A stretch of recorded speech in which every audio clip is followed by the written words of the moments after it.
Welcome to another fantastic episode of Built for Growth. Today, I had Ray Murphy on, and you probably have never heard of this guy, but I'm really excited to introduce him today because I think he has a story that is relatable and his journey through life. He started as a child that was, come from a violent home, a lot of abuse there. We dip into that a little bit, but then we get into, him at 17, basically being homeless, leaving his home, fighting back, joining the military. He was in the Marines and what he learned from that and the PTSD that comes with, going to war. He literally served in Desert Storm and, there's just so much to unpack there. But we also talk about plant medicine and we talk about it from, I feel like, a different angle because he has a nonprofit foundation called the Warrior Foundation Network. And you can visit that at warriorfoundationnetwork.org, where he has taken these experiences, when he felt like he was at his wits' end. Nothing was working. The talk therapy wasn't working. The other therapies provided by the VA, years of seeking help and trying to get his mental health in order. Because as you'll hear him talk about, you know, when these complications happen, when you feel down and depressed and you're chronically just at a low point, it's not just you that's affected by this, it's your loved ones. I think we can all attest to that. Either we've been there ourselves or we know someone who's been there or is still there. And that's why I think this episode is going to be so beneficial for you to listen to. Because as he unpacks his journey, the plant medicine, ayahuasca specifically, is what turned this around for him and how he's taken this foundation now to help veterans and first responders, police officers, and whatnot to, who may be at their last their wits end, to be able to sponsor them to go and experience, the potentially life-changing benefits of plant medicine. And I think it was just a really eye-opening episode. I did share my experiences, myself with psilocybin and ketamine. But now I'm very interested in ayahuasca, and I think it could be beneficial for so many people. So, as always, thanks for listening.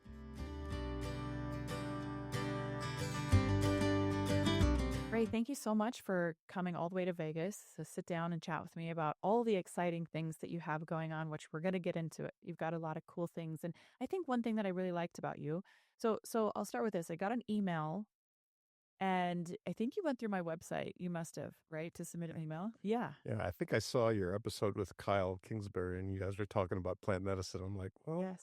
I think this guy's got a lot going on, but I'd love to increase the awareness out there. And that's why I reached out to see if you wanted to do a podcast. And then I started looking into your stuff and I said, this is pretty cool. It's like you've got a story, what you've got, don't we all? You've got the background, you have some trauma, you joined the military and you moved through it with a purpose. And that's what I like about what you're doing. I like that about your story. So if we could though, can we kind of start from the beginning and just, I know that you had a little bit of a traumatic upbringing. So just help us paint a picture. Let's get to know you a little bit. Sure. I grew up outside of Chicago. I really did have a pretty terrible childhood.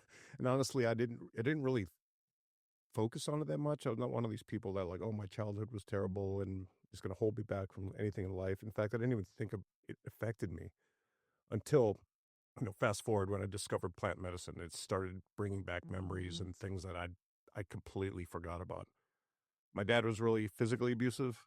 Are you an only child? No, I have a brother. Older? Younger. Younger. It was just the two of us, but he was physically abusive to my mom. I mean, he would hit her, and then we would get hit for doing dumb things or whatever, and it got really out of hand. Did you have substance abuse issues? Honestly, I don't remember. I don't think this was like alcohol fueled. I think this was kind of like this generational trauma type stuff. But the memory that was definitely kicked out of my head that I had to kind of remember years and years and years later was when I was about 7 or 8 years old. I think I didn't finish something on my plate or something, and I was thrown to the ground and it broke my foot. And I do remember going to the hospital having to lie to the staff that I tell them that I fell down.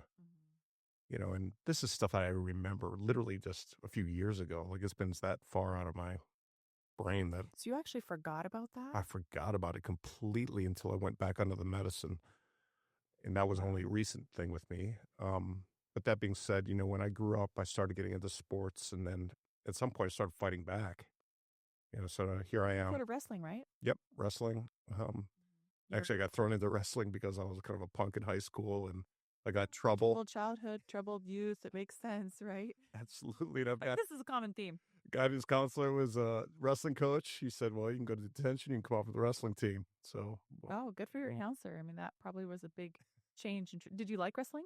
I did. Yeah. Yeah, I mean, and then it led into other things down the road too, with football and sports, and Hmm. eventually got into a little bit of MMA, but a little bit too late for me Yeah. because I'm an injury factory. But that being said, I started fighting back, and this is right around junior, senior year of high school, and it got Yeah. to the point, the police are getting called by my parents on me, and at this point, it was just one of those most volatile situations you could ever think of, and I just left. Are you still in touch with your brother? A little bit. A little bit. But my parents, I haven't talked to them in years. In fact, I lost my father probably about a year or two ago. Somebody just found me to tell me, and he'd been dead to me for so long that it registered nothing. But what happened is when the fights escalated to that point, I just had to leave. Mm-hmm. And I was essentially homeless for about 7 months. I was, You were probably 17? yeah, Yeah.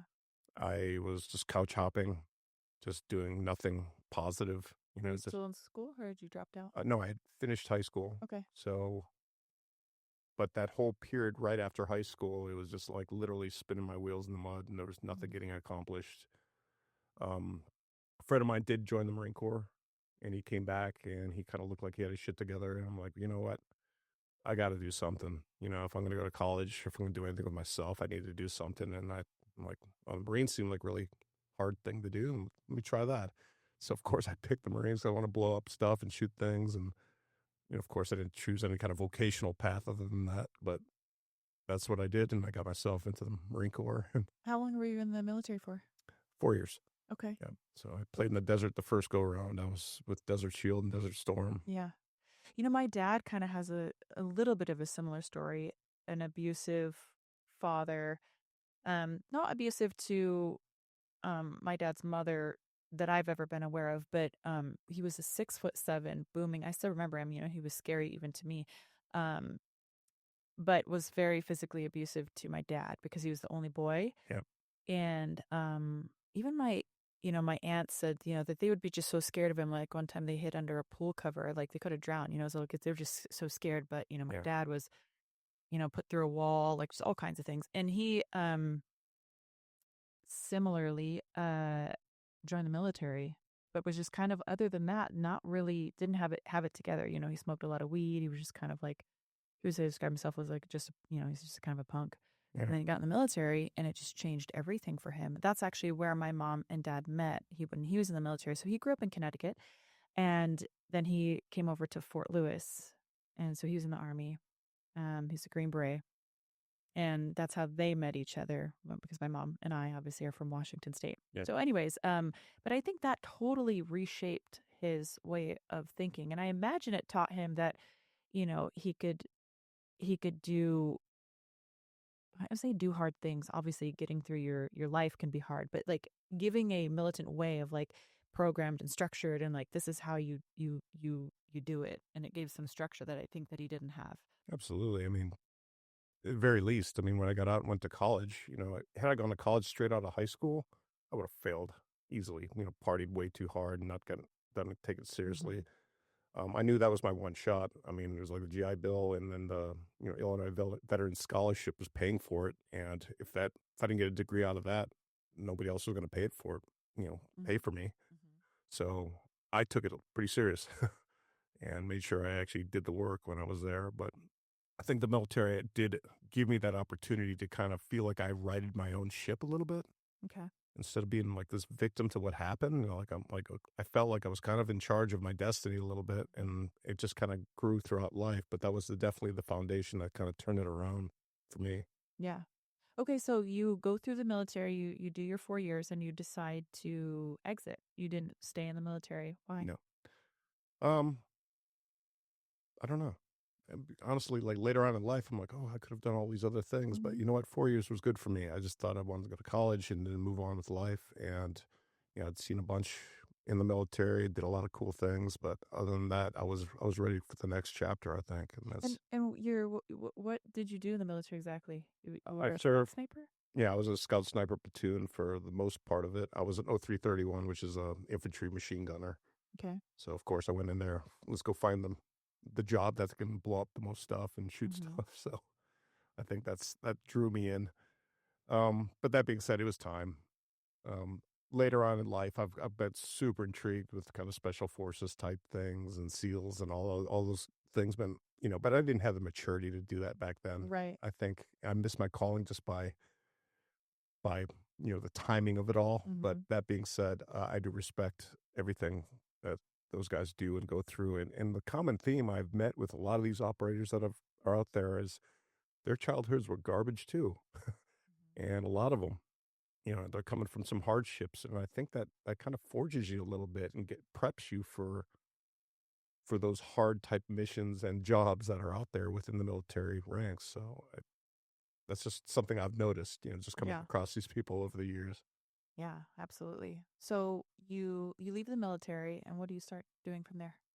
So I went to college. I went to Illinois State University. I was a criminal justice major. I didn't know what I wanted to do with myself with that. I just did it. Maybe I thought maybe I was going to be a cop or something. Then I realized they don't make any money. And Yeah, and it's so dangerous. yeah, it's so dangerous. And I then, feel bad for the cops these days, to be honest.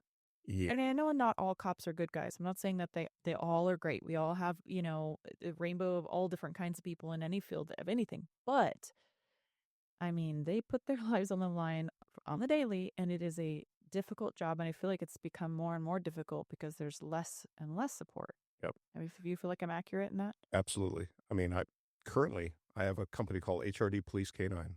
I shouldn't even have this company. We're civilians. We're training police canine units around the country to make sure that they're effective, and if they deploy their dogs, the dog's going to do their job, and make sure that the handler's doing their job too under stress. This is type of training that they should be getting from the departments, and it just doesn't happen. Why aren't they? It's budget, it's money. What they're certified to do and what they're asked to do on the street are two different things. So they're literally checking boxes on the most rudimentary level of competency, and they're thrown out in the street and expected to perform like superstars. And they're also not paid well for the most part in a lot of these departments. It really just depends on where you're at, what the budgets are, and what the culture is in that particular department. But I think the average person will be pretty shocked how little quality training is given to your average police officer on the street. And it's a shame, this whole culture of defund the police and all these, one bad apple out there, tarnishes the entire career of these people. And unfortunately, and you still calling them 911 when you need help, and Hmm. unfortunately, we're not giving them what they need to be successful. And I really wish that would change. I'm What are doing my they what are part. they missing? Um, well, start number one, training, training that's relevant. So when we're talking about high stress situations, how much stress inoculation is given to these guys before they're thrown out there on the road. And if we're talking about canines specifically, now you've got this animal. So you need to understand how animals learn, and they get a crash course on how to deal with this Ferrari. They're handed the Belgian Malinois, and they may never have had a dog in their life, Right. but because of their job, they're issued that, and they're expected just to kind of understand how to interact with this dog and understand its capabilities and what it can and can't do.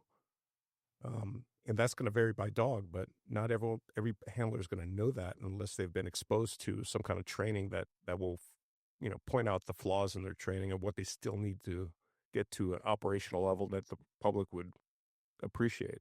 Yeah. So what kind of training do these officers get? And by the way, you are not an officer yourself. I'm not. Okay, but you do, I imagine, draw on the experience of being in the military and the kind of training and preparation that you get from there, Yep. right? You're preparing for war, but in a sense, these officers, every day are potentially preparing for war or to de-escalate situations or, protect. So yeah, I feel like there are definitely some similarities where with your background and then understanding what they do by working with them and working with their dogs, that you probably have a pretty comprehensive view of that. So what are they missing? So the type of training is really important. I mean, for us, what we're doing is 3-day high-risk deployment seminars, meaning we do scenario-based training. We go into chaotic environments. We put a lot of environmental distractions to see if the dog will get Mm-hmm. distracted by something moving around, loud sounds, dark rooms, um, elevated, bad guys in elevated positions, all sorts of stuff like that. And then for the officers, what we'll do is we'll elevate heart rate, Make them get their sweat. heart rate, because Yeah. what happens, they go from 0 to holy shit on any given day. They're eating a Mm, sandwich one so day, true. boom, they show up and they have to like analyze the situation. And what you have to do is induce that stress to make sure that if they're going to make mistakes, they're going to make them in training. So training can't be just something you show up and drink coffee and just screw around. I mean, it's got to be intense. You've got to be sweating, uncomfortable.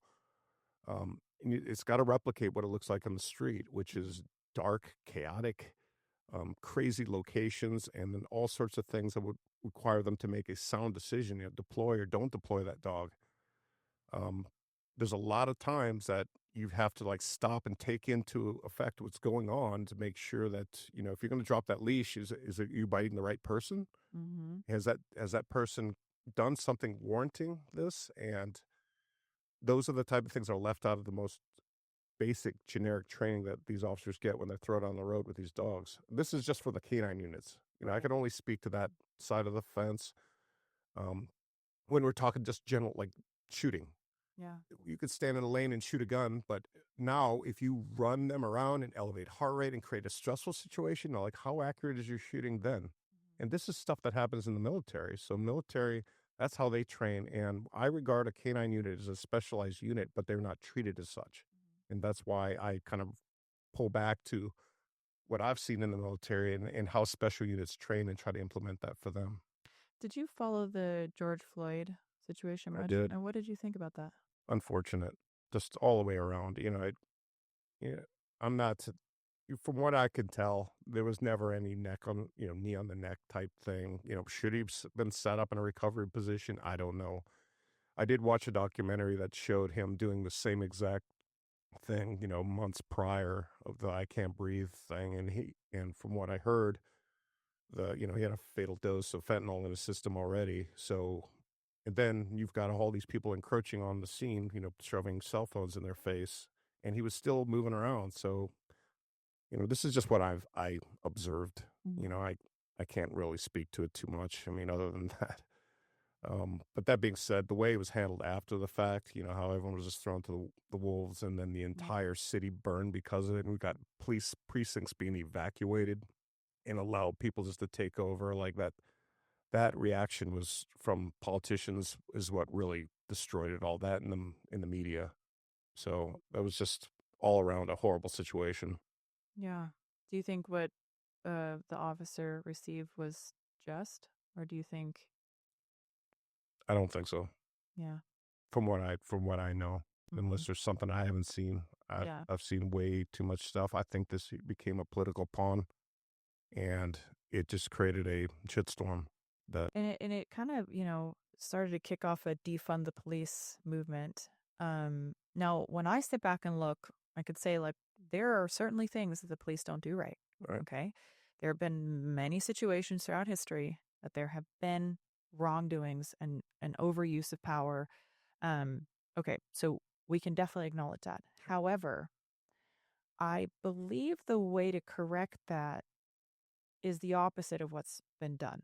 In in my logic, I say, okay, if these people are not qualified to make the decisions they're making, why? Yeah, What kind of training are they not receiving, or what kind of qualifications are they checking? What other ones should be there? That why are we letting certain people out on the street that would do that?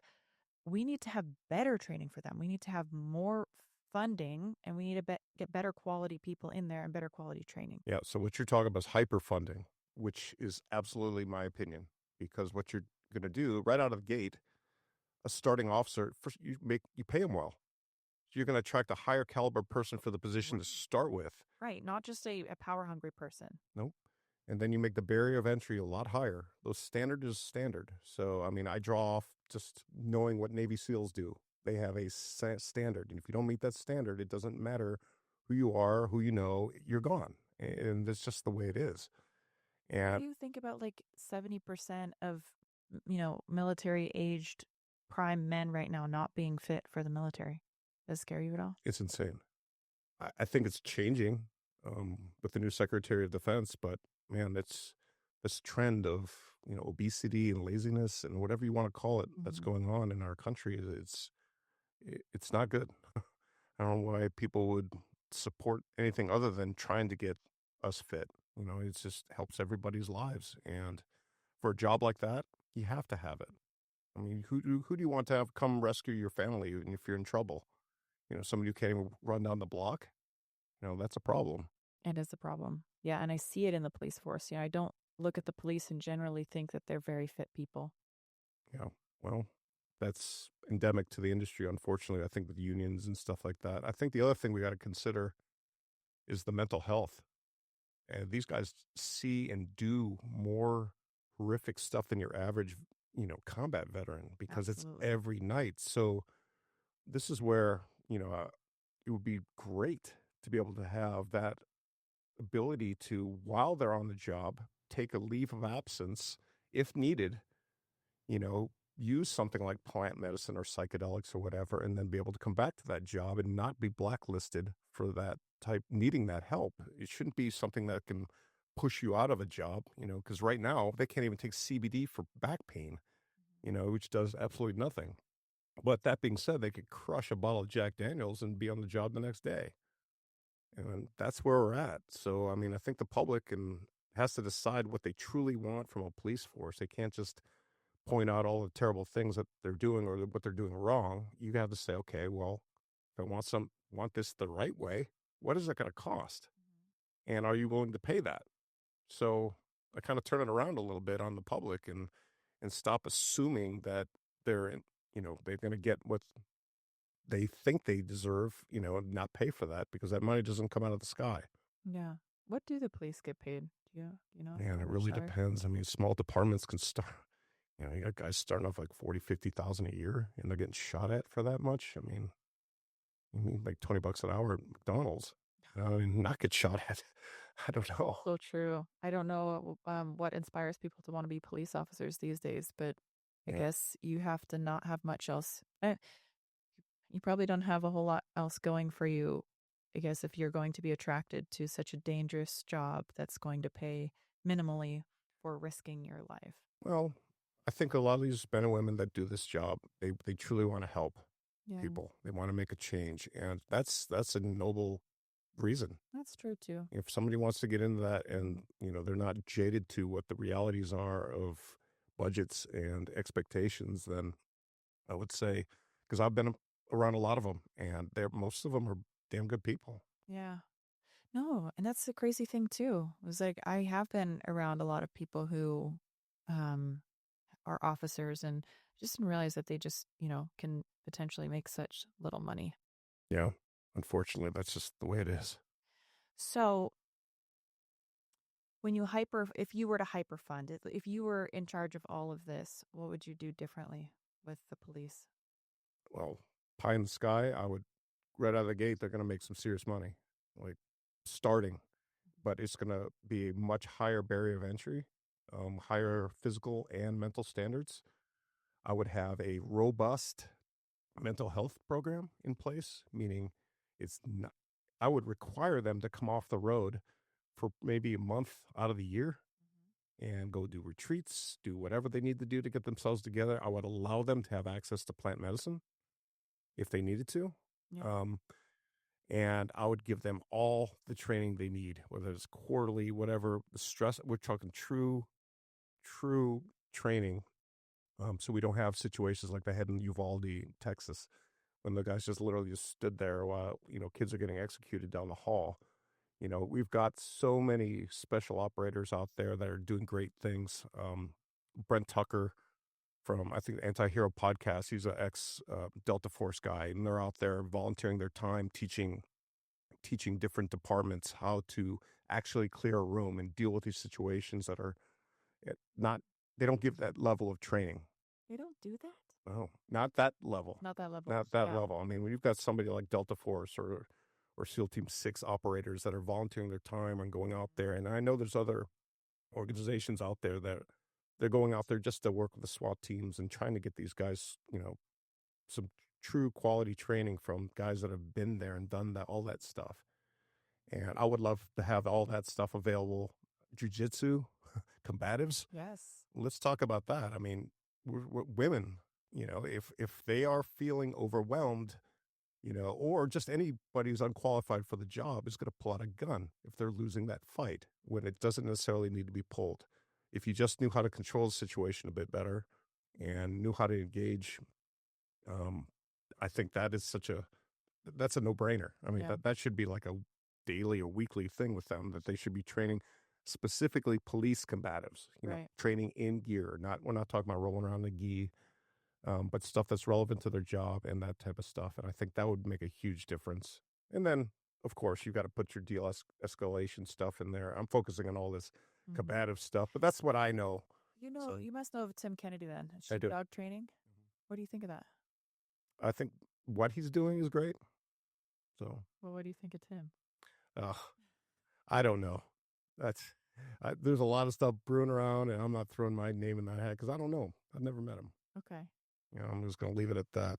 All right. Well, I know he's doing a lot of things as far as like similarly with the sheepdog training and volunteering, and he does a lot of things that seem good for the the people. So, okay. So let's continue on a little bit with your story. You're graduating college. What did you say you got your degree in? Criminal justice. Criminal justice. Yeah. Okay. So did you use that for a while? No, didn't do anything.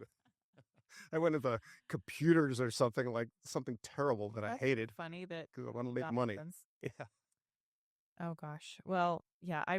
My kids are going to a good old unschooling, it's actually Apogee, which is Tim Kennedy's the co-founder of. Yeah. But Matt Bedreau is mostly who I work with or talk to, and I'd love to probably become a franchisee at some point because I like I think what I like about Apogee, which basically means like the high point or the the climax of something, like your educational high point.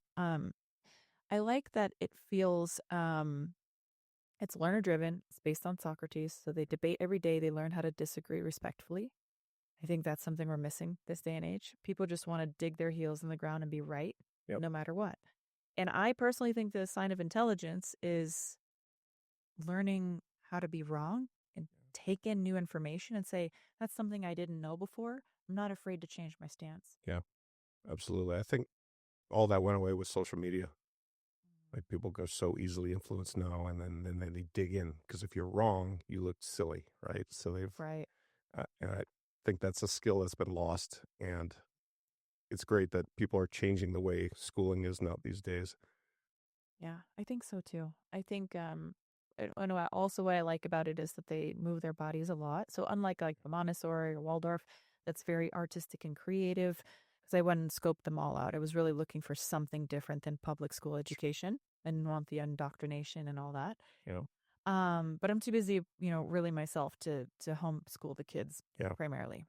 So when they opened up here, I said, that's what I want. It feels American. On the first day they learned about the flag. Yeah. And they came home, and they had made a flag. And it's just like, I think that we need to love our country and we need to, recognize its imperfections, but also love it for the beautiful place that it is. I look at it and I have to have my gratitude. I think that's a big thing for you. I've heard you talk about that too. It's like, absolutely. I look at, what you have to be grateful for. And me as a woman, to be able to speak my mind in all the ways that I wish and have this podcast and drive myself here. I mean, if you go, which I have to say, I haven't been, but I've spoken to people who've been. I lived in Singapore, in Saudi Arabia. It just, what I understand of the country doesn't seem like it's 2025 over there. No. I had a friend of mine, who was Muslim, and she was like, I have to, in order to go there, I have to be accompanied by a man. I'm not allowed to just go in the country by myself. And I was just like, whoa, I'm just mind blown because we just take so many things for granted here. So, anyways, that's just my little tidbit of just remember for all the imperfections that America has, still a beautiful place. Yeah.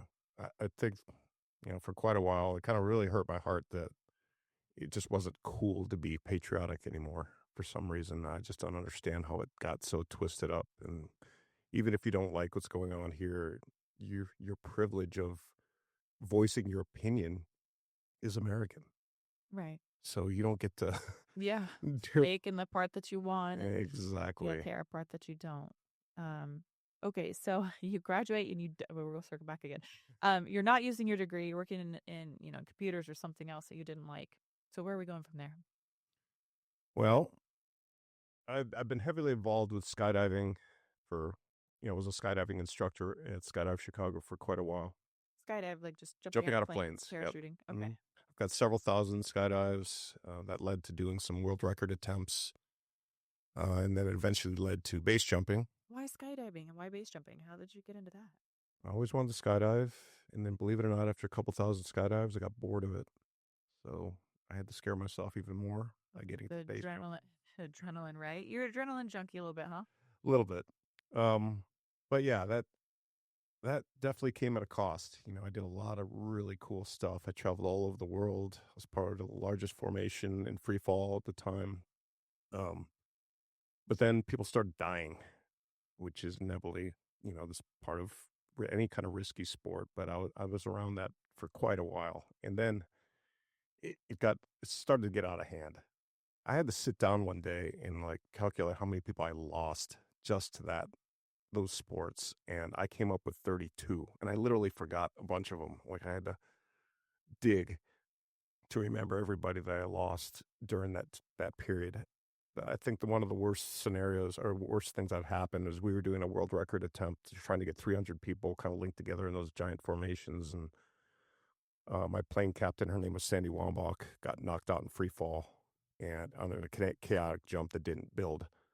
And I just happened to see her, spiraling down in free fall, and I chased after her. Like just, I just knew something was wrong, and I just chased after her, and I couldn't reach her in time. I literally saw, soybeans coming out of my peripheral vision. I'm like, that's how low to the ground I was when I deployed my parachute, and she just kept falling into that field. And I'd seen other people die in the sport, but this one literally happened right in front of me, and I'm sitting out in this soybean field and wondering if anybody even knew it happened. I'm just sitting with her. I didn't know what to do. I didn't have a phone. Everyone just flew back to the drop zone, and You were not far from her body no, when you landed. I landed right next to her. Just obviously she was gone. There was no parachute deployed, so yeah, that was just the beginning of it all, because then I went down this road of base jumping. We're jumping off buildings and cliffs and doing all that stuff, and wingsuits came out. When you see something like that, though,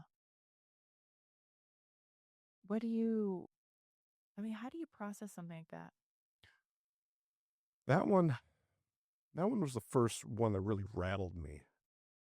The other ones, I wasn't necessarily there for all the other fatalities, but I just lost people, you know, for doing the sport. But what I justified it was, they wouldn't want me to stop doing what I'm doing and like continue on. The party doesn't stop, you know what I mean? So it came like that. To kind of do it maybe in their honor almost. A little bit, yeah. And to the point, it got to the point that, go on an expedition, and I came home one time. I left a little early from expedition up in Baffin Island, up in the Arctic Circle.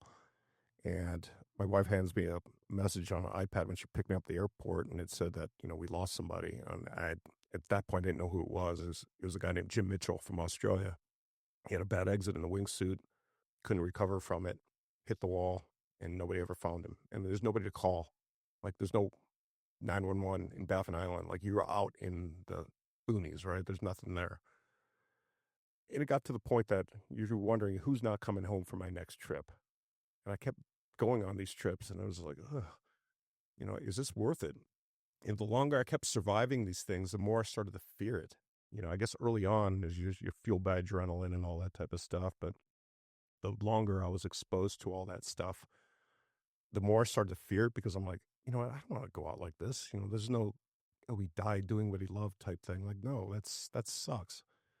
Um, you don't want to ruin everybody else's time, but you also want to be that guy, right? Yeah. And so, yeah, it was tough, and I didn't really process it much. I Yeah. could tell you this is the other thing about PTSD, and I know we haven't said that really yet. If you're around constant death or trauma or whatever like that, and it becomes normal, you got it. It's coming out at some point. It just needs some kind of trigger. So everyone's got what's called a trauma bucket. You just keep filling it. You just don't know how much you have available in that bucket. And at some point, it's going to overflow. And that's when the house of cards falls down. And that's, in my experience, how it works. A lot of people, it's a singular event that, gives them some PTSD. For the vast majority of people, especially people within the military or police or whatever, they responded to 100 different, trauma calls, and they're fine. They went out and had a burrito afterwards and a beer, and everything was cool. Even joked about it, maybe. But then they went to another call, one more, and now they don't feel right. Something doesn't just bounce back. And I think a lot of times they fight it because you got this kind of macho attitude, like, oh, I'm just being, baby about this or whatever, and just shake it off, and then they just keep doing it. And then they don't realize that what's happening in the background, and then they try to self-medicate or deny that that's what's going on. And unfortunately, it catches people off guard. So it doesn't matter, you know, it's not about how tough you are or anything like that. It literally comes down to when your body's nervous system's had enough, it's had enough. What was that house of cards coming down moment for you? Yeah, for me, it was a dog. I had my ride or die dog. His name is Nero, German Shepherd. Um, Taught me so much about. He's the one that got me into working with police and canines because I did a lot of bite sports, and he was just that dog. And he got a colonic torsion, which is more or less like bloat, just a little bit further down the intestinal tract. And it didn't just kill him. It was just, we didn't know what it was at first. He just wasn't acting right. And then they're talking about exploratory surgery. And I'm like, no, you're not cutting my dog open just to figure out what's going on. And then finally they found out it was that torsion thing, and they operated, and it was a success. So I'm like, okay, cool. Like, he survived, I'm happy. And then he declined. And then he got better again. And then he declined. And that happened for about a month. This up and down roller coaster of, this is my best friend. And then he started to fade. And I had to make that decision and let him go. And it ripped my heart out. What was his name? Nero. Nero. Yeah. Oh, It absolutely ripped my heart out. I how mean, old was he? 4.5. Yeah, still a young one. Yeah. So, oh man, when that happened, I I was a different person. Something clicked, or just Broke. broke. Yeah. And I just like, I don't feel right. I'm not the same person. The hypervigilance kicked in. I guess every PTSD symptom was there, and nobody called it that until, I finally went to go get some counseling, to see what was going on. And somebody told me I got complex PTSD. I'm like, all right, so what I do to address this? Was this also prompting of your wife or your family around you? I mean, were they concerned at this point? Absolutely. I mean, I think that's the biggest thing, that the sad thing about anybody with PTSD, it's not just you. Yeah. I mean, your general attitude and everything sucks, and you affect everyone around you, and that's really something that they don't think about. It, I guess, it's a little more self-centered. You just don't consider. It becomes your identity, I guess, for a period of time. Like, I feel this way because of this, and not mentioning what you could do to change it. Um, I think a lot of, when we're talking combat veterans and police and things like that, they hold on to that a little bit because it's such a deep part of their personality that they think if they address it and become a loving, normal person again, that they're somehow could be weak. Hmm. Do And you feel like sometimes this is a man characteristic too, a little bit? Because I think that maybe the average man doesn't have necessarily the trauma that somebody who has been on the battlefield has, or somebody that works, as a first responder. But I still find a common theme a lot of times where it seems like this mentality of, pursuing your self-care or mental health is weakness. Yeah, absolutely. I don't know why or where it came from. It's just dumb, right? It really is. It's just something that, guys do and they shouldn't, because honestly, you know, the coolest thing you can do is seek that help. That shows utter confidence that you need to reach out and get some help. And I think that mentality shift is starting to happen. Um, I think early on, a lot of people didn't really know that psychedelics were like an option, a true option, Right. because everything I started doing was the standard modalities. I did EMDR, I did talk therapy, and I could tell you, talk therapy was worthless. Oh my gosh. Anybody who's listened to my podcast knows I'm not a fan of talk therapy. Have you ever read the book Bad Therapy by Abigail Schreier? I haven't. You should read it. It's a good one. It's really interesting. I'll be totally honest, I'm not entirely through the book myself. I would say I'm about 3/4 of the way because I listen in pieces. I do a lot of research for my podcast, so I don't always have the time. But I'll listen to it and I'm just like, this is so good. So I first listened to her on Joe Rogan's podcast, and she talked about the different kinds of therapy. And this is what I want people to understand if they're going to take anything away from this episode right here, is that not all therapies are the same. Right. That is so important to know, because what you said is seek help. But sometimes people seek help, and you're not wrong. You need to seek help. But they go and they ask the standard system. The standard system doesn't help. No. And so they think that the problem is now with them. Here's my personal thought on talk therapy. I think it sucks. I think it's nonsense. I think that you need to be able to talk about it, but you don't live in it. You don't stay in a victim mentality. It's not good for you, and it's not productive, and it doesn't get you from where you are in that hard moment to where you're no longer in that hard moment. Because, kind of just like, the modern medicine system, fails, I think, to address the root cause. I think talk therapy fails to address, um, you know, the root cause, but then with a idea of how to move you through it. It kind of just wants to keep you there, because if you keep coming back every week with the same problem, then they get to milk the cow. Absolutely. So I like more like a cognitive behavioral therapy approach.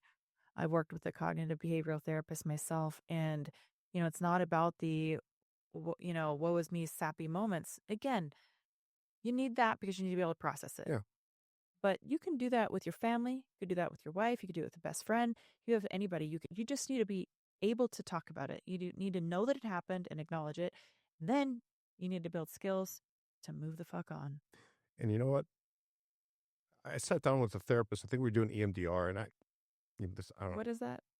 It's like these little vibrating pads, and you're supposed to talk about something that kind of triggers you, and then in that moment that it triggers you, they hit those vibration, and that vibration is supposed to distract your brain from getting caught in a loop. Okay. So it's supposed to interrupt that. No, I've heard different therapies too. Like when you want a cigarette or something, you like smack a rubber band on your wrist, or so just like weird Something things like like that. that. Yeah. Okay. But we've been doing this, and I'd seen a whole bunch of different therapists, and at one point, I'm just getting pissed. Everything you try that doesn't work just sends you further down that spiral. Where you think you're broken. Yeah, Right? and I asked her straight up. I said, "You know what? So tell me what healing from PTSD looks like." And she goes, "I don't know." And I'm like, "What the fuck am I doing here?" I was pissed, and this is where that switch went off and made me want to go seek out something else other than the standard stuff that's out there. Because I think I tried like 3 or 4 different kind of standard modalities type thing. I didn't go down the road of any antidepressant stuff, thank God. But I had heard rumblings of, on probably Rogan's podcast. This is about 2018. So on psychedelics. And I wasn't a big drug guy ever. In fact, I smoked pot maybe 3 times in high school. Peter Stamets. I don't remember which one. I know who he is. I've always heard about that because he's the the bee saving mushroom guy, which I'm all about. That save the bees. So yeah, so I started hearing that more and more. So I started asking around about it. Paul Stamets. Did I say Paul? Peter? It's Paul. Paul. Yeah. Yes. My bad. Okay. But yeah, honestly, I didn't know how to get into it or do it or do anything really about it. Can I ask another question? How long did you try the And were you going through the VA, and how long did you try the standard method of, taking care of your mental health? How long did you go to therapy for? I think probably about 2 years of Oh, trying different things, yeah. on and off, like, not in a regular basis because I'd been doing a lot of moving at the time, so I'd have to start over with somebody else, but either way, the end results were all kind of the same, Yeah. which is just status quo and or making it worse. Right.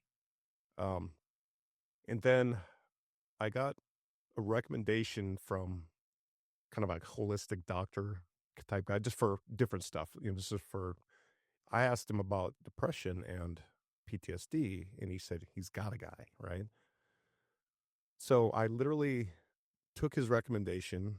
I went to DC and I met this doctor, another doctor that I've never met in my life, and agreed to basically go to this guy's house and do a cocktail of MDMA, psilocybin, and ketamine. And yeah, I went to the moon. Um, and when I came back from the moon, something was different. Okay, it wasn't cured. I didn't feel everything was great and completely done, but that's the first thing that made a dent in what was going on. So I knew it was on to something. Okay. Can I dig a little bit at that Absolutely. first experience, if you don't mind, if you're willing to share? Um, what was that like for you? And did you actually unpack some things, or was this a little bit more of just like you were just out in another element? Like, how was that first experience? So there wasn't a lot of prep work. So I really didn't know what I was getting You into. hadn't set intentions or anything Nope, like that. none of that. Okay. And I went in there. He did set a space that was felt safe. There was another sitter person there too. So it was like two of them. Other than them being complete strangers, yeah, I felt safe. Right. I That's texted my wife. awkward, I'm like, right? this is my address. If I don't move, text back. Check. He might have sold my kidneys or something. But I did feel this loving warmth and true caring from them. Like because they obviously knew what these type of medicines would do, and I never really had any experience of it. And when I came out back from that, and I'm just in that, whoa, what the hell was that stage? I felt I was on a different path. Like I wasn't, I didn't, I never walked out of any other kind of therapeutic session and felt any kind of progress. And this one, I'm like, ooh, I feel lighter, you know. But that being said, that didn't stick around too long. Like I felt, there's kind of an afterglow period of maybe a couple days to a week, Okay. but But you did three things intravenously at once. not an introvert. So what Okay. happened was it was I think I drank, if I remember the order of, I think it was you took MDMA because it takes a while to kick in. You drank some mushroom tea, and then you got a shot of ketamine or somewhere in that. It was Yeah. administered at slightly different points. Okay. So To I guess the theory maximize was, yeah, the. it would kick in at different points in the thing. So you Ooh, go I on this. couldn't even imagine that. I've done one deep dive with psilocybin. Yeah, It took 3 grams, and then at one point, the space holder was like, "Do you want the last gram?" And I was like, "Nope." I was like, "That's enough for me." Whew. yeah. Um, and then I had one experience with ketamine intravenously, Yep. but they were very different from each other. Yes. And I've never tried ayahuasca, and I can't wait to get into that a little bit with you. But the mushrooms for me allowed me to. I did a way more unpacking. Yeah. I unpacked because I could open my eyes, feel my body, and still move around, Yeah. still feel connected to this world. So I remember I was laying on a couch, and I went through some emotional turmoil. Like, it was not fun and easy. It was hard. Yeah. And that's why I haven't done it since. It's been a long time. Yeah. And I feel like I'm due, but I just know how much it takes, going in there and deep diving, although it is Yeah. reviving in a sense. It's like Yeah. you're being resuscitated and you feel new with your life again. But still, I cried about things that I didn't even know were bothering me. Yeah. I didn't know that I still had those that I had tucked down deep that I was still carrying around, things that I Yeah. just put so far back behind me that I thought weren't bothering me anymore. And they came out in that moment, in that experience. And then I remember kind of being in a loop with that. And I said, I think I need a change of atmosphere. So I went out to my pool. I put my feet in the water and I really connected with nature and earth. And I felt like I became one with that. And so the degrees of separation between the people and myself, people I don't know, Yeah. became very minuscule. Yeah. And my connectedness to those people, my love and my empathy for those people who I don't know, children who are not mine, people who are not my color, race, religion, that you don't even know, on the other side of the world, Yeah. for me, are my brothers and sisters. And that was just so profound to me, to let go of me and this a little bit more of a centric look and just say, it's we. Yep. Like that is what this is about. We are all connected on some kind of energy system, whether you want to call that God or you want to say it's spiritual or you want to say whatever it is, there's a connectedness between all of us. Yep. Um, and and so that's mostly what I took away from that experience. And then when I had a ketamine experience, um, that was no unpacking. That was just, it was very intense for me. And that was just, I realized that there are other dimensions, if you will, to this life. And I think that the more that we can understand those or tap into them or deep dive further, I feel like it might be endless. Like those double, when you put two mirrors together Yep. and it's just, it keeps going forever, but you can only see so far in the mirror. Yep. It was kind of like that understanding for me. But I literally felt like I became a fiber in the couch that I was laying on, and I couldn't move, because you lose your whole body. And I was like, I didn't know if I was still actually even in this world anymore. And I was like, I really want to get back to that life that I was in. I don't know if I'll ever get back there. I'm not sure if that was even real at this point, but I'm pretty sure it was. And I really want to see my kids again. So it was a little scary for me in that Yeah. experience. It was very intense. But I still learned something from it. I much preferred the psilocybin experience for me. And maybe I just need like less ketamine next time or slower or I Uh, I don't know. so for me, ketamine was, everyone keeps talking about that higher state of consciousness. I'm like, what the hell does that mean? Right. When you take ketamine, I felt I'm peeking behind the curtain on what we are doing here as humans. Like there's something else out there. And Right. it felt like just, there wasn't like, I don't have a religious bone in my body, but I have a spiritual one. We peeked behind that curtain. I felt there's a power, there's There is. energy, but it wasn't warm and fuzzy. It wasn't like, oh, drawn to it. Oh, I'm going to stay here. I was just intrigued by it. That being said, I wouldn't say it was intense, like you said, but I didn't feel any kind of real unpacking going on. I did do a heroic dose of mushrooms once and had somebody sit for me, and I took 7.7 grams. Woo. And it was good. Did you unpack? Did some A emotions come little up? bit. Okay. A little bit. It was such a highly visual, like kaleidoscope of weird stuff that it took towards the end of the trip before I actually was unpacking anything. It was just a Okay. lot of like, oh my God, what is this? And it was really positive kind of in the beginning. And then it went to a really dark space, So you're seeing kind of kaleidoscope of colors and things and visions. And then when it got, Sometimes it's just so much that it's just like a little like it feels intrusive and it's scary because you're losing sense of any balance of what the real world yeah, even is. I have not experienced that far in mushrooms, but again, maybe the dose, I'm sure dose dependent, right? dose dependent. And you know what also drives that is the music.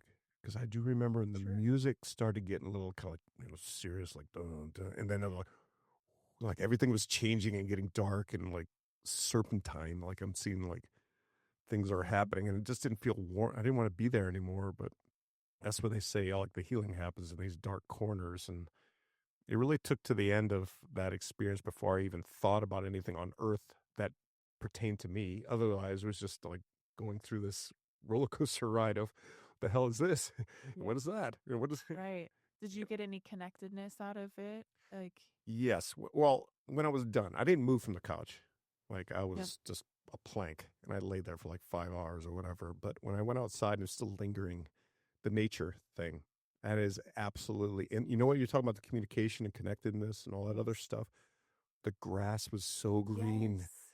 The birds are chirping. And then you're like, I could hear the trees are basically talking to each other. And you're like, and you don't, every day when you're walking down the street and wherever you are in America, I think the further away from nature you get, the more vulnerable we are as humans to breaking down and getting far away from what we should be. And the more disconnected we get. Absolutely. Yeah. Just like coming from my farm this morning and then rolling into Vegas, and you're like, what? Like, okay, I know it's here and I've been here before, but man, it is a different vibe. It's a different vibe for sure. Okay, so I'm so curious to learn about ayahuasca. And yeah. I'm going to ask you about it here in 1 second, but I do want to share. So I was carrying my, infamous Teddy here, who represents my coach, as you know, who passed away, took his own life. Robert Follis inspired the podcast. He'd always say that change is inevitable, growth is optional. Yep. I said, so true. I don't want to be, and I realized I don't want to be passive in my life. I don't want to be a bystander. I want to let things happen to me. Yeah. I want to have some say and direction. And it's kind of always how I've been, but I just never thought about it in a conscious light like that. So he said that. And so the teddy bear, obviously made out of his flannel, his shirt, is, always a part of this podcast. And I feel always his energy and presence. However, the reason that I really want to get into this ayahuasca conversation is that I in part believe that it could have saved his life. So he had many experiences with plant medicine such as psilocybin, Mm-hmm. and he wanted to try ayahuasca, but he never did. Yep. And I know that you have a foundation, the name of it.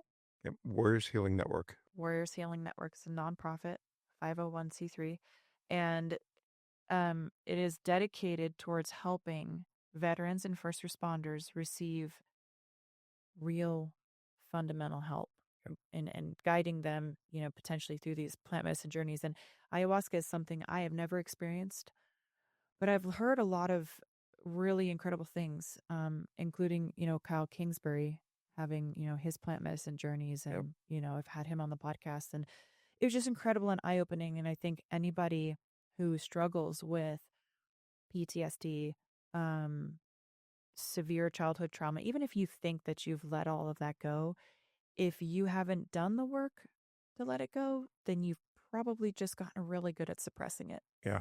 Really good at it. And that's a protection mechanism. We're designed to do that so that we can survive. But once you realize that maladaptive coping skill that you learned as a child that got you through hard times, or that you learned as a young adult, when you're on the battlefield, or, these hard things you're going through, you're putting them away and you're compartmentalizing and you're tucking them down deep, but you're never really addressing it. You're never really taking care of yourself. And eventually it's a lot of weight, I believe, to carry around. And I know how powerful psilocybin has been for me. I know that even ketamine was something I believe that was a beneficial experience for me. But I'm so curious about ayahuasca. And so could you talk a little bit about that? How many times have you tried ayahuasca? When was your first experience? So I've been there. I've been to Rhythmia Life Advancement Center in Costa Rica 2 times. And this is also where we send our candidates to go through our program, because it's one of the nicest places you can go. They've got medical staff, security. You're in a healing bubble. Not only are you going to do ayahuasca, but they've got classes and prep work and breath work and yoga and cleaning. It's just all your packed schedule. You're not just like hanging out. Those are things that you can take home with you afterwards too. Yeah. I mean, that's important, because I don't think that therapy ever really stops. Like, you have to learn things that you can implement and regulate yourself on a daily basis. And breath work cannot be underestimated. Yeah. It's actually scientifically the only way that we have shown to manually get yourself out of fight or flight is through 3 deep breaths. Absolutely. And it's free, and we do it all the time. Yep. But you just got to learn how to harness it to something that can help you get through difficult moments. So before I get into ayahuasca, let me explain just a couple of things with psychedelics in general. It really depends on the set and the setting, okay? Who's delivering whatever you're taking, and the setting is really important too. So clinical versus one that feels warm and safe and laid out for you. That makes a big difference. Medicines themselves are just a tool.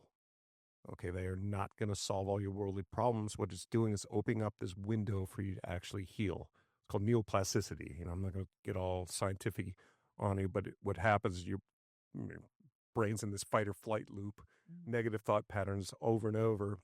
It's shaking up a snow globe. And when those thought patterns have to come to rest, that's your opportunity to kind of change your thoughts on the way you've been processing trauma or whatever. That being said, I was really resistant to trying ayahuasca because of the group setting. It terrified me. I'm like, okay, well, I don't want to lose my shit in front of a room full of people, and Yeah. I don't want to do that type of thing. What I found was exactly the opposite when I went down there. It actually helped. I got to hear other people's stories and traumas, and it was really humbling. It it just made you realize that you're not alone in fighting this. And what happens is you kind of bond together a little bit. Connectedness.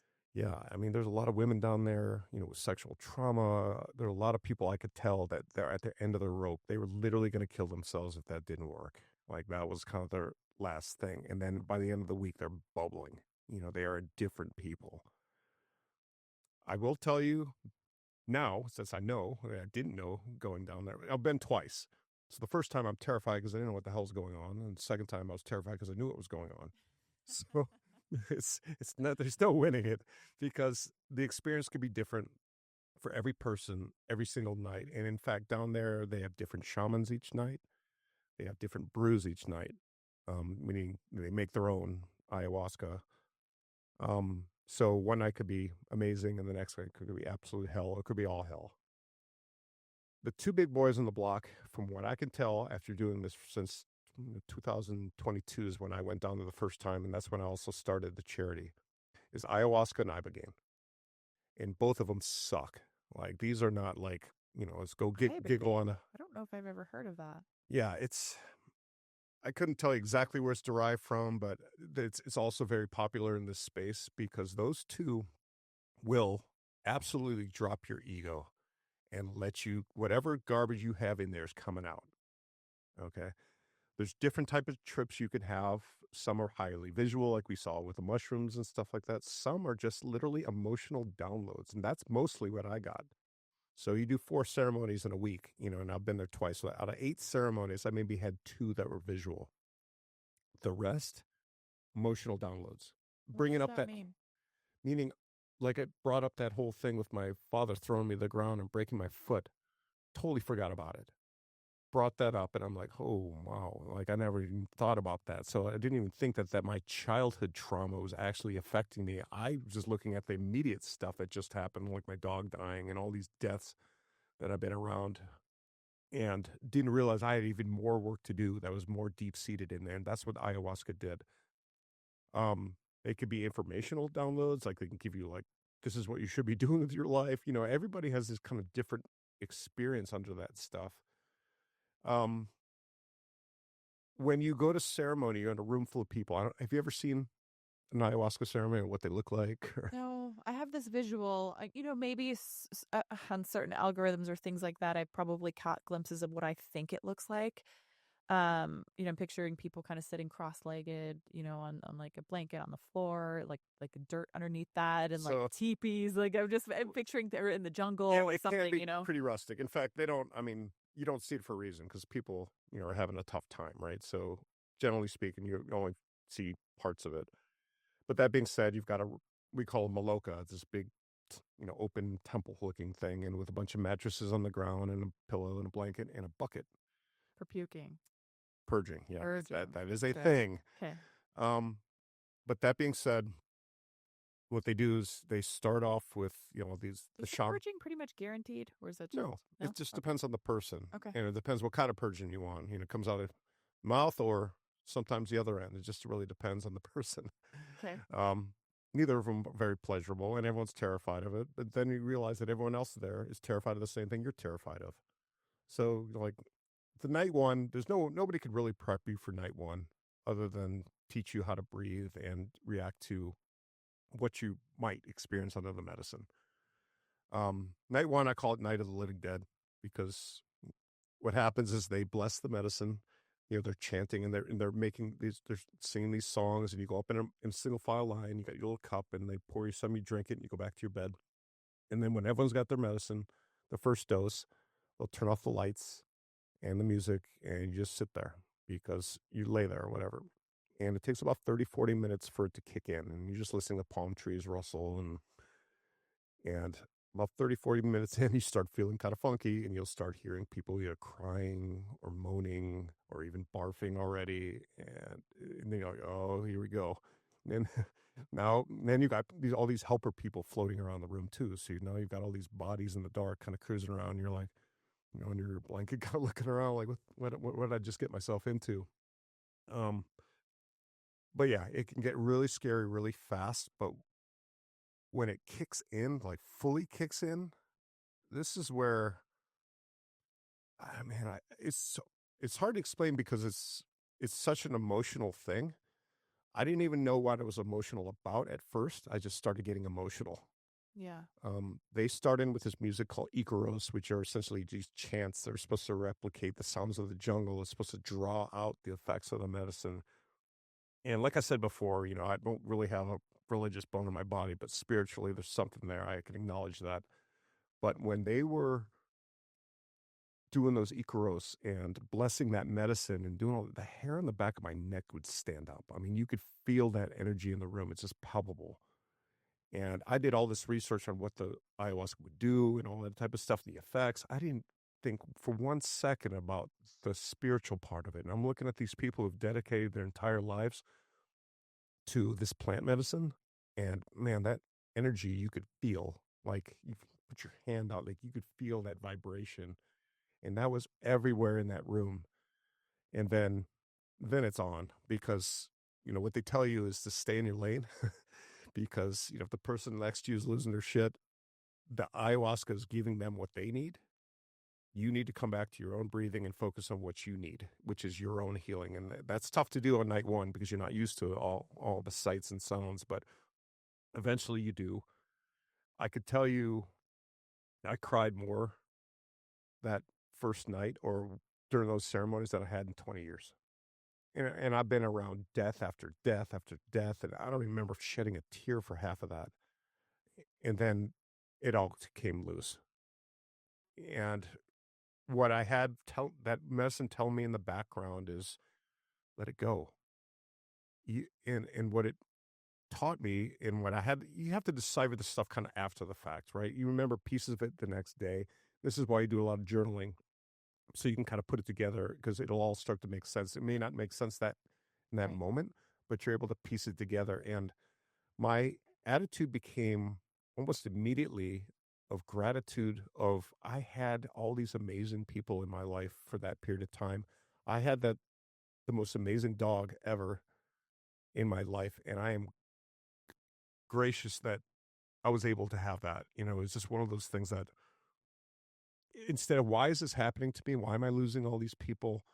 It It's like that became saying, like, it's better to have loved and lost than never have loved at all. as goofy as that sounds, it is absolutely true. Yeah, when you reframe it, right? Yes. You have that new look on what you had and the Yeah. blessing that you had in it rather than looking at only the The negative side of negative, right? right. And I think I've heard you say it before is anything negative that has happened, no matter how traumatic in your life, there's always a silver lining or something to be learned or led you to something even better in your life. Everyone, even the worst thing you could think of, if you go back, and I challenge anybody who's listening to this to think of the worst thing they've gone through in their life and then suck back from it and say, what positive came out of that? Did you learn something? Did it lead you to meet somebody else? Did it change your life situation? Any Did you type of help thing like someone that. else because of it? Yes. And I also don't believe in coincidences anymore after doing plant medicine. Um, I'm able to, I never thought of this stuff before all this. You just go kind of going through life and doing whatever. I never really connected the dots of what led me to a certain situation or meeting a certain person, or even, this is wild, just being in this room with you. I, I've watched your career through the USC, and I never thought one day I'd be sitting across from you talking about, helping strangers because we've turned both negative experiences and traumas in our life into how can we help others? With you with this podcast and with me with Warriors Healing Network, that became something that's important to us and probably helps us both in our own journeys in healing. It does. And I don't think that happened by chance. You know what I mean? There's just some kind of, I don't know what it is. But you follow me? I was like, Absolutely. there's some It's breadcrumbs there, and I don't know where it came from. it's I do think that there is something that conspires with you, and for me, uh I mean that is God, that is spirituality. Um but it's like when you set that intention out into the world, you may not end up the place that you thought you were going to. May not even end up in that realm when you thought. But as long as you're setting an intention, then I think that ideally it's good. I think that people can also manifest into negativity and evil and, go down that road. And that's the kind of people you're going to draw. They're going to steal from you. Yeah. They're going to take from you. They're going to use you. They're going to abuse you. And they're going to propel you further down into that spiral of the world is against me and I'm no good and I can't. And so I've got to live in this life in these shackles. Yeah. I also think that, substance abuse and the idea of freedom in general is this concept that I feel like people think that they're free in America. It's like, well, you're free to do whatever you want. You can dress however you like. You can sleep with whoever you want. You can be as promiscuous. You can drink as much, you can do drugs. You can smoke as much weed as you want. But when you really think about what that actually means is usually, in my opinion, exact opposite of freedom. Because freedom is connection and love with self and then others around you. And for me, that's kind of what spirituality is that connection with self Yeah. and connection with God, because I almost think it's the same thing. I'm still figuring out how I exactly view God because I disagree with s- sometimes the way that, the religious infrastructure would explain it. Yep. I don't like the fear mongering. I don't like the idea of tithing. I think, these things. I think if you want to give, then you give. Yep. And that's it. I don't think there should be the request of it. But, anyways, and I really feel like God is, for a lack of better example, the network that we all operate on. He's that energy that moves between all of us. And I'm still trying to figure whether it is like this energy that's like superior that we're supposed to be like, oh, we've got to listen blindly with the faith and understand that, or if it is more about connectedness and self. And as you could probably see, this is something that I'm still really exploring, and I think that I will probably need more journeys and more prayer and more thought to really figure out how I distinguish that spirituality and the Yep. relationship of God and self in my own life. But I have a different stance than I used to. I used to be a little bit more afraid of like, oh, if I don't live life this way, I'm going to end up in the, fiery burning depths of hell, a deathless death. Yeah. And it's like, I'm not sure that that's what it's even about. I just feel like there's a lot of fear mongering tactics when there's anything that can be politicized or used to an advantage. And I just don't know if that's what it is. No. Um, And I think the ayahuasca, similar to the mushrooms, has got that it draws you back to nature. And you see how nature interacts and communicates and is in harmony. And I think it's trying to teach us we just don't listen very well. right. The other Well, if point we're taught not to listen very well, think about going back to public school and like even our parents, they likely did the best that they could. yeah. I like Mel Robbins says, that people can only meet you as far as they've met themselves. Yep. And I'm like, that is so spot on. Yep. So one other thing about the ayahuasca journeys is it's part of our treatment grants is we do prep sessions before they go down there. So we try to teach them the breath work and to breathe because again, if you're having a hard time under any kind of medicine, the answer is always breathe. Yep. That's always the answer. That's in life, actually. Yeah. And then in the back, when you come home, now you got to unpack all this stuff. We have integration sessions when they come back with an integration coach, and which is more or less like a counselor with who has experience with psychedelics, because it makes a difference. Somebody needs to kind of understand this cosmic journey you were just on and be able to make sense of it or help you make sense of it. And that's also part of it. And I think that's all something you got to remember too, that these drugs are just opening up that window for healing, um, so that you can affect the change, but you got to put in the work. And that's where the work begins is when you come back and start to implement this stuff and go through integration work and change your way of thinking and be able to reframe how you go about dealing with, because you're still going to have traumas and difficulties in life. It's not just drinking a cup of ayahuasca and everything's great. Right. But that medicine specifically, like that is not meant to be done on Billy Bob's backyard on a lawn chair. You know, that when I say set and setting, like you need to treat that stuff with respect. Like I don't know what that power is in that room, but that is not, some party drug. You're gonna drink a cup of ayahuasca and go walk down the Las Vegas Strip. Like that is not how that should happen. You know what I mean? Right. And that reverence just gives you that healthy degree of respect. And then the intentions you're setting going into those ceremonies, I think, are all important pieces of a true journey. And unfortunately, people are afraid of this stuff, and they should be. But what happens is they're doing low level treatments for a high level problem. They're not going deep enough. They took some mushrooms and say, "Oh, it didn't fix everything." Okay, well, there's probably something deeper in there that needs to come out. And this is where dropping the ego is so important. And as far as I could tell, ayahuasca and ibogaine are going to be there too out there that'll do that. And neither of them are going to be comfortable or pleasurable, but those are the ones that have the highest success in this space. And there's other organizations that are using ibogaine, but we just chose to use ayahuasca because I could speak to it. Okay. So I know we're getting to the end of this. Let's talk a little bit about your, um, not the experience during, but let's say, you go home. How has this changed you? What things did you take away from it? And then maybe if there's any other story Yeah. that stands out to you about your, the organization and the work you've done with it. Yeah. Well, I'll start off with that. Um, I was able to we've sent about 10 people so far. I mean, these are like upwards of $10,000 a grant, so they're not cheap. I can't just sell cookies and come up with that money. We have to do some serious fundraising. Um, Two of the applicants who've gone down there came back and told me after the fact that if that didn't work, they're going to kill themselves. Like they're that deep in the corner, and they had a plan, and they were ready to execute, and they didn't because they were able to kind of break through. And for me, it's heartbreaking to hear these stories over and over of these guys going to the VA. I've had to turn people away, a couple of them, because they couldn't safely come off things like Xanax.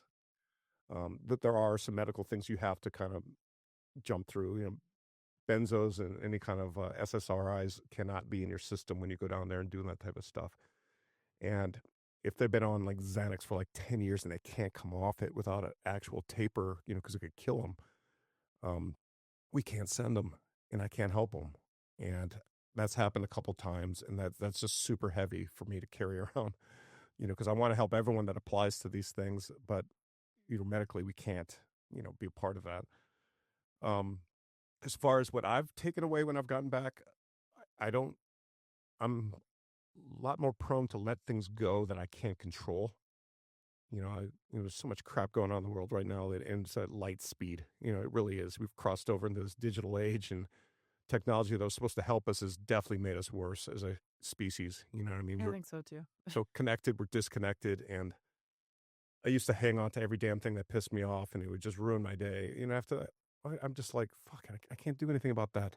I'm more into what's right in front of me. That's what cognitive behavioral therapy is all about. It is about focusing on the things that you can control Yeah. and learning to let go of the things that you can't. So I'm pretty good at that. And then I guess the empathy is definitely there for the right people. I can't say that the entire human race I got empathy for. I mean, a lot of people deserve what they get, but the people that want help and willing to put in the work and are generally good people, I want to help. Those are the people I want to help. Yeah. And that's what it taught me. And that's why I started that thing, because I didn't want them to have to suffer through, endless treatments that don't work at the VA, or just not getting treatment in time before it's too late. Guys are shooting themselves in parking lots of the VA, and that's not cool. I'm not okay with that. Yeah. Well, you're doing something about it. So that's got to feel good. I hope that you let that sink in, that you're making a difference in the world, and I hope that Yeah. is as rewarding as it should be for someone out there just trying to make the world a better place. Yeah. That part is good. Yeah, that part's great. I agree. So, how do people support if they say this is a great cause? Like, I've got money to donate, or even if it's just learn more, they just want to learn more, or help people around them. So we're warriorshealingnetwork.org. We're Warriors Healing Network 2022 on Instagram. Um, obviously, we need money to help these guys, and there's going to be no immediate turnaround of policies that'll allow this stuff to happen in mass here. There's a lot of progress being made with organizations like MAPS and things like that, but they could legalize this all tomorrow, and you're going to have a backlog of like 100,000 people trying to get in these programs. Like, who's going to implement all that stuff? So it's going to take a while. So people need this help now. Um, we're going to have a fundraiser in November in Charleston, South Carolina. It's going to be on our website soon. It's on November 8th, Saturday, November 8th. And we're going to have some people who've been through our program speaking to their experience. And then we're going to be raising money, obviously, to send more people into the next year. And that's a pretty important thing for us. So I got that going on, as well as like 1,000 other companies that I have. So I'm like you, busy all over the place. So it's like Shaking and moving. shaking and moving. I love it. Yeah. That's so good. We'll definitely check it out, and help if you can. Spread the word. And, you know, thank you so much for being here today, for being an open book, for sharing your story, and for inspiring people and letting people know that there is an opportunity to make significant change in, not only within yourself, but in the world. Just put one foot in front of the other, right? Yep, absolutely. So good. Thank you. Thank you very much for having me.